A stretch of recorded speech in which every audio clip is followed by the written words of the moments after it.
वाहिगुरू जी का खालसा वाहिगुरू जी की फतेह। मैं अज संगत बन के आया सी, सुनन आया सीगा, पर कहते विचार साझे करो।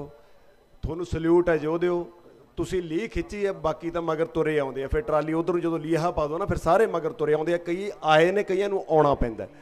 सो इदां ही चढ़दी कला च रहो, डटे रहो, बिल्कुल मंजिल अपनी नेड़े है। खैर आ जिहड़ा लॉकडाउन जा लंघिया, इहदे विच एक गल दा तां पता लग गया, आपां नूं जिउण लई महंगे मोबाइल नहीं चाहिए, वड्डियां गड्डियां नहीं चाहिए, ढिड भरना चाहिए, उहदे लई अनाज चाहिए। अनाज कौन पैदा करता है? किसान।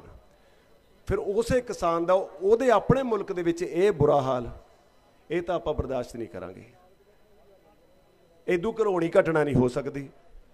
सो ये इतिहास कहता भी जिहड़े मुल्क का किसान दुखी है, वो मुल्क का कदे कुछ बनिया ही नहीं। आ एडा कट्ठ, एडा जनून कि इन्हां सरकारां नूं दिसदा नहीं। मैनूं तां लगदा अपने विचों 300-400 बंदे नूं अखां दान करनियां पैणगीਆਂ, भाई देख लो ये की चाहुंदे है। ते जदों कहंदे बंदा कोई घमंडी हो के जां हंकार दे विच फैसला लैंदा भी ये मेरा आखिरी फैसला है, समझ लो उहदे जाण दा वक्त आ गया। आ जिहड़ा किसानी बिल है, ये उहदा सब तो वड्डा कारण बनूगा, तुहाडे सामणे है। ते जिउंदे रहो, डटे रहो मेरा वीर, चढ़दियां कला च रहो। एक मेरी होर बेनती है, इन्ना सियाणा नहीं मैं, इस स्टेज के उत्ते सारे सियाणे पतवंते सज्जण बैठे ने, किसान यूनियन बैठियां ने। देखो आपां ये पावर वो सामने बैठे ने, उन्होंने ऐ लगता भी मैं पावर हाँ, वो आपां समझ भी रहे हैं। आपां नूं फतवा जारी कर दिंदे ने भी ऐ चक दो, ऐ कर दो, आपां सुन के बह जाने आ धरने लाई बैठे हाँ।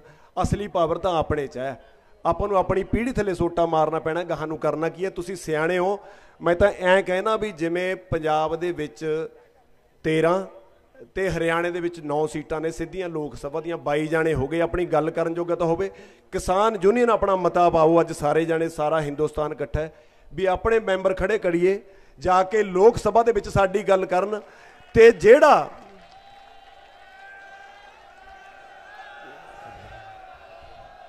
किसान यूनियन वालों जेड़ा चुनिंदा बंदा अज तुसीं फैसला करोगे, उहदे अगेंस्ट अज नहीं जदों तक भी कर लिया, जेड़े जाके किसानी की गल करन, साडी रखिया करन, है ना, साडी जिहड़े खेतां ने उन्हां दी रखिया करन।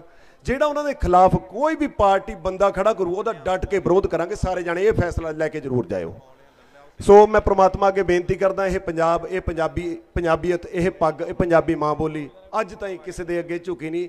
हे वाहिगुरू सच्चे पातशाह, तेरे अगे हर वक्त ये सिर सजदा करदा है, शुकराना करदा, तेरे अगे झुकदा है। इनू किसी होर अगे ना झुकण देई। इहदे विच एक शेर बोलदा,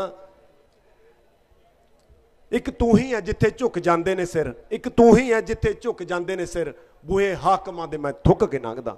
सो डटे रहो मेरा वीर, इन्नी क हाजरी प्रवान करो। वाहिगुरू जी का खालसा वाहिगुरू जी की फतेह। चढ़दियां कला च रहो।